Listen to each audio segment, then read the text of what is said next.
बिस्मिल्लाहिर्रहमानिर्रहीम। अस्सलाम वालेकुम दोस्तों, मैं हूं फैज़ान कदीर। दोस्तों, आज एक न्यू टॉपिक के साथ आपके सामने इस वीडियो में हाजिर हूं।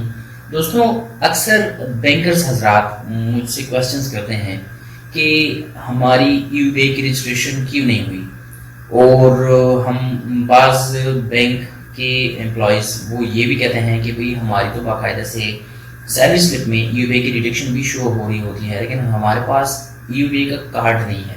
तो दोस्तों, इन सवालात के जवाब मैं ऑलरेडी अपनी कुछ अपलोडेड वीडियोस में दे भी चुका हूँ। उनकी लिंक, उन वीडियोस के लिंक मैं आपको आई बटन में ऊपर प्रोवाइड कर दूंगा, तो आप उस पर जाकर वो वीडियो भी देख सकते हैं। लेकिन आज इस वीडियो में एक नए स्टार्ट से मैं उसके बारे में थोड़ी सी आपको बता दूं कि असल में बात क्या है। देखें, अगर वो बैंक जो अपने एम्प्लॉय से यूबीआई की मंथली डिडक्शन कर रहे हैं, तो आप ये समझ लें कि उनका बाकायदगी से यूबीआई को कंट्रीब्यूशन भी पे हो रहा है, और वो लॉयल एम्प्लॉयज़ हैं, लॉयल बैंक्स हैं जो यूबीआई को अपने कंट्रीब्यूशन पे कर रहे हैं अपने एम्प्लॉयज़ की। ठीक है।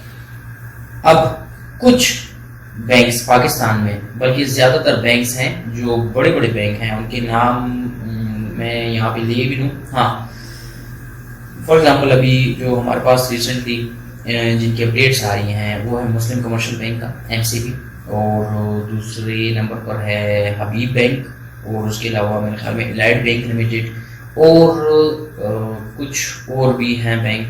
फॉर एग्जांपल उसको कह लें, ये जो आउट कंट्रीज़ के बैंक हैं, मतलब उनके नाम पे, सॉरी आउट कंट्रीज़ बोल रहा हूँ, ये जो अल बरका हो गया, बैंक अल हबीब, और ये कुछ और भी बैंक इस्लामी, ठीक है, मतलब सऊदिया बैंक, कुछ इस तरह के मेरे नाम मिलते जुलते हैं, मेरे भी जहन में नहीं आ रहा। लेकिन ये है कि वो बैंक्स, उन्होंने यूबीआई के साथ अपनी रजिस्ट्रेशन नहीं करवाई हुई। क्यों? क्योंकि लाहौर हाई कोर्ट में, और कुछ सुनने में ये भी आ रहा है कि इस्लामाबाद हाई कोर्ट में यूबीआई के साथ इन बैंक्स का एक डिस्प्यूट है और एक केस चल रहा है काफ़ी अरसे से, तो जिसकी वजह से ये बैंक अपने एम्प्लॉयज़ की कंट्रीब्यूशन नहीं पे कर रहे, और इसी वजह से उनको यूबीआई के रजिस्ट्रेशन कार्ड नहीं मिल रहे। ठीक है। तो मैं इस बात को थोड़ा सा समराइज कर लूँ। मैं अपनी वीडियो में ये बताना चाहता हूँ कि वो बैंक के एम्प्लॉयज़ जिनकी सैलरी में, सैलरी स्टेटमेंट में, सैलरी शीट में यूबीआई की डिडक्शन शो हो रही है, तो वो ये समझ लें, जान लें कि उनका यूबीआई की तरफ अपना कंट्रीब्यूशन मंथली बेसिस पे हो रहा है, और उनकी बाकायदा डिडक्शन हो रही है।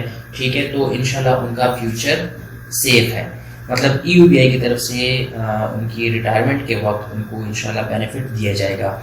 और वो बैंकर्स हजरात, वो बैंक के एम्प्लॉयज़ जिनकी सैलरी स्टेटमेंट में या उनको किसी दूसरे फॉर्म के थ्रू ये इनका पता नहीं चल रहा कि आईएम की यूबीआई रजिस्ट्रेशन हुई रखी है या नहीं, तो वो ये जान लें कि उनका यूबीआई के साथ एक डिस्प्यूट चल रहा है। वो मामला अभी मतलब उसमें है, कोर्ट में।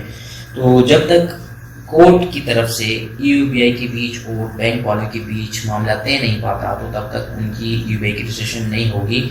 और अगर अल्लाह करे कि हो जाए, तो इसमें आप एम्प्लॉयज़ का फ़ायदा है इंशाल्लाह। फिर आपको जैसे ही आप सुपर एनुएशन को पहुंचेंगे, आपकी एज 60 होगी, तो आपको इंशाल्लाह यूबीआई की तरफ से बेनिफिट मिलेगा। तो मेरी तो उम्मीद है, मेरी दुआ है अल्लाह से कि वो कर दे, जल्द से जल्द ये मामला हल कर दे, तो आप लोगों को फ़ायदा हो जाएगा। तो इस वीडियो में आपको यही बताना चाह रहा हूँ कि अगर आप लोगों की यूबीआई डिडक्शन नहीं हो रही और आपको इसका पता नहीं है, तो आप समझ जाएं कि आप लोगों के बैंक की तरफ से, आपके जो ओनर हैं बैंकर्स, उन्होंने यूबीआई के साथ रजिस्ट्रेशन नहीं कराई हुई। वैसे तो जो यूबीआई का एक्ट है उसके मुताबिक पाकिस्तान में हर वो इदारा जहाँ पे 5 या 5 से 10 के लगभग वहाँ पे एम्प्लॉयज़ वर्कर्स काम कर रहे हैं, तो वो लायबल है कि अपनी इदारे की, अपनी यूनिट की रजिस्ट्रेशन यूबीआई के साथ कर लें। और इसी तरह यूबीआई का भी हक बनता है कि वो जाके सर्वे करे, विजिट करे, उन यूनिट्स को रजिस्टर कर ले। लेकिन चूँकि बैंक का मसला चल रहा है, तो इसलिए बैंक के काफ़ी ज़्यादा एम्प्लॉय हैं जिनकी रजिस्ट्रेशन नहीं हुई। अच्छा, कुछ यहाँ पे ऐसे भी हैं केसेस देखने को आए हैं मेरे सामने कि बाकायदा से बैंक एम्प्लॉयज़ के साथ उनके पास अपने यूबीआई के कार्ड भी होते हैं, लेकिन उनको बेनिफिट بینیفٹ نہیں مل رہا ہوتا یو بی اے آفیسز سے. وہ کیوں؟ وہ بھی اسی وجہ سے، وہ بھی یہی ریزن ہے کہ ان کا ڈسپیوٹ چل رہا ہے یو بی اے والوں کا، ٹھیک ہے، ان بینکس کے ساتھ. اور یہ دونوں ابھی معاملے کو لے کر کورٹ میں گئے ہوئے ہیں. تو جب تک کورٹ سے کوئی ریلیف نہیں ملتا، کوئی ججمنٹ، کوئی کاپی نہیں آتی ہمارے پاس، آپ کے پاس نیوز پیپر میں، ٹھیک ہے، تو تب تک یہ معاملہ ویسے ہی جو ہے تو لٹکا رہے گا.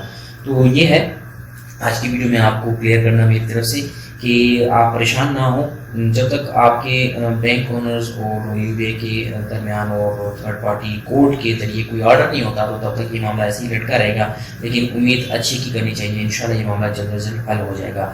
اور آج کی ویڈیو بس اتنا ہی تھا، کیونکہ مزید آگے آپ کے اگر کوئی سوالات ہوں تو وہ آپ مجھ سے کر سکتے ہیں، تو میں آپ کو بہتر اس کو کلیئر کر کے آپ کو جواب دے سکتا ہوں. کیونکہ ابھی اگر میں آپ سے باتیں کروں گا تو ٹاپکس کئی زیادہ ہیں، کئی زیادہ سوالات ہیں اس کے حوالے سے، تو مجھے سمجھ نہیں آ رہی کہ میں کون سے ٹاپک کو ٹچ کروں، کہاں پہ جاؤں، کہاں پہ نہ جاؤں، ٹھیک ہے. تو اب ویڈیو میں اگر آپ کے کوئی سوالات ہوں یا آپ اپنے بارے میں کچھ جاننا چاہتے ہیں تو مجھے کامنٹ باکس میں اپنے کامنٹ کر کے بتا دیں، تو انشاءاللہ میں اس کے جوابات آپ کو دے دوں گا.